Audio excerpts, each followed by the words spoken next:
Assalamualaikum. Pada hari ini kita akan berdiskusi bersama-sama tentang teknik pengumpulan data kualitatif. Slide ini dipersembahkan oleh catatan Pak Ocit. Bapak Ibu yang berbahagia, bicara tentang teknik pengumpulan data kualitatif, itu sebenarnya apa sih? Teknik pengumpulan data kualitatif adalah cara yang digunakan untuk mengumpulkan informasi atau fakta-fakta yang ada di lapangan.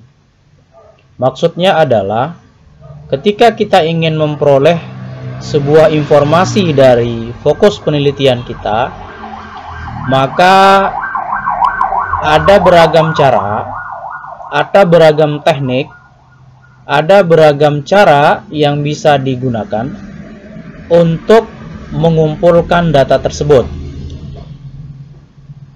Teknik pengumpulan data juga merupakan proses pengumpulan data yang bergantung pada jenis penelitian, dan penelitian kualitatif termasuk penelitian sosial, sehingga teknik pengumpulan datanya berbeda dengan kuantitatif. Nah, penelitian kualitatif ya secara teknik pengumpulan data memang akan berbeda dengan penelitian kuantitatif. Apa perbedaannya? Khusus pada pertemuan ini kita akan membahas tentang teknik pengumpulan data kualitatif. Bapak Ibu yang berbahagia, 4 teknik pengumpulan data kualitatif secara umum. Yang pertama adalah observasi, yaitu pengamatan, di mana kita sering melakukan observasi baik itu di sekolah, di masyarakat, dan di mana saja, bergantung pada apa yang menjadi fokus penelitian kita.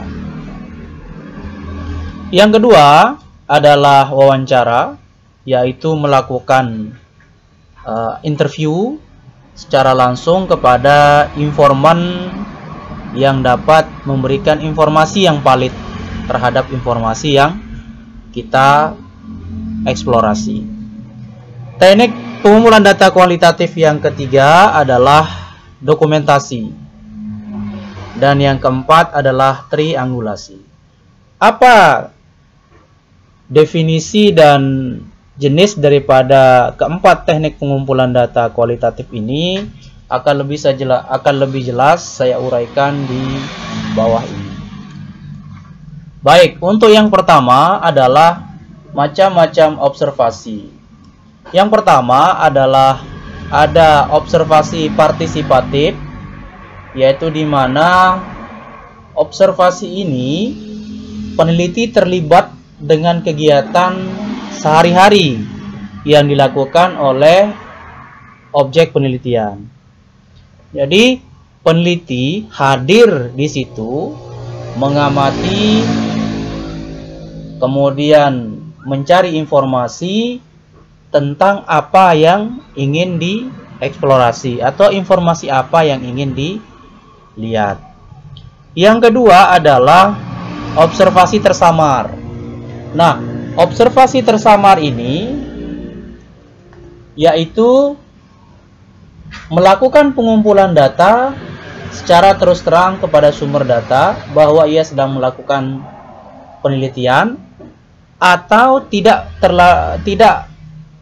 secara terus terang atau samar-samar, seolah-olah dia meneliti tetapi kelihatan seperti tidak melakukan penelitian. Yang ketiga adalah observasi tak struktur. Artinya di sini bahwa observasinya tidak dilakukan secara struktur. Bisa jadi karena fokus penelitiannya belum jelas dan akan dilakukan observasi dan berkembang saat kegiatan observasi berlangsung. Nah, kalau sudah masalahnya sudah jelas seperti dalam penelitian kuantitatif, maka observasi dapat dilakukan secara terstruktur dengan menggunakan pedoman observasi.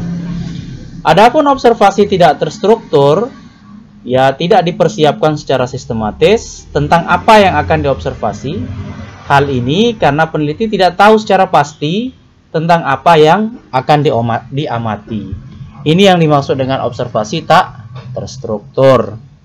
Yang keempat, objek observasi adalah place, yaitu tempat, actor, yaitu pelaku, dan aktivitas.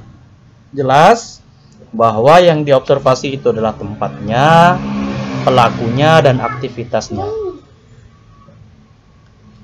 Bapak Ibu yang berbahagia, selanjutnya adalah macam-macam wawancara. Nah, dari 4 teknik pengumpulan data yang disebut di atas, pertama adalah wawancara terstruktur. Apa itu wawancara terstruktur? Wawancara terstruktur itu adalah bahwa peneliti atau orang yang mengumpulkan data telah mengetahui dengan pasti tentang informasi apa yang akan diperoleh. Oleh karena itu, dalam melakukan wawancara, seorang peneliti terlebih dahulu telah mempersiapkan instrumen penelitian berupa pertanyaan-pertanyaan tertulis dan alternatif jawabannya pun sebagian telah disiapkan. Yang kedua adalah wawancara semi terstruktur. Artinya disediakan sebagian dan tidak disediakan sebagian instrumennya. Yang ketiga adalah wawancara tak berstruktur. Artinya tidak disediakan apapun instrumen. Untuk diketahui bahwa objek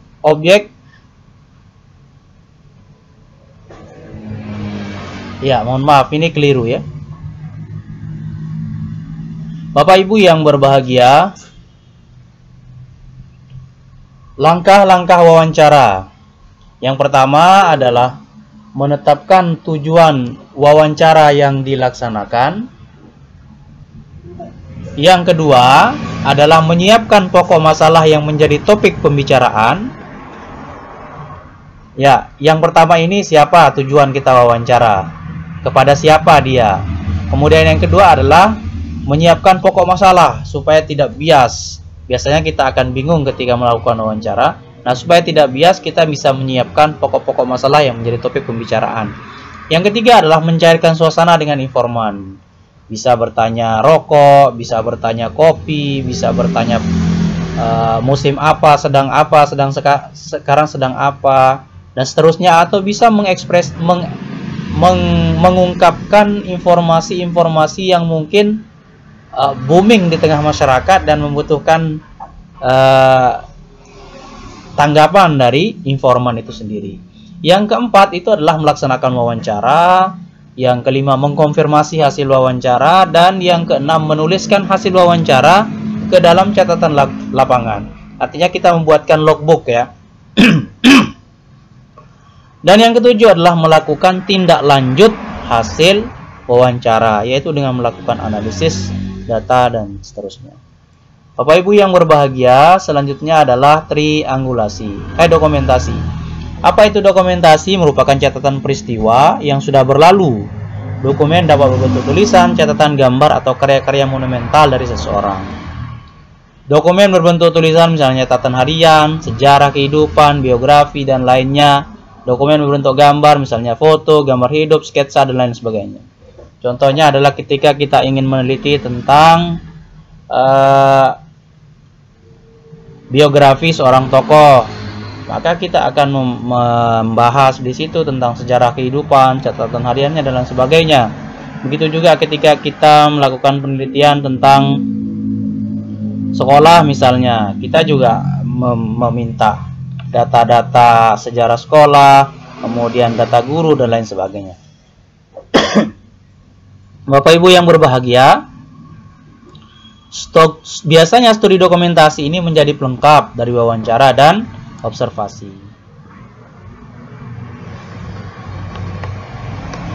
Baik Bapak Ibu semuanya, selanjutnya adalah kita akan mendiskusikan tentang observasi partisipatif. Yang kedua adalah wawancara mendalam, dan yang ketiga adalah dokumentasi.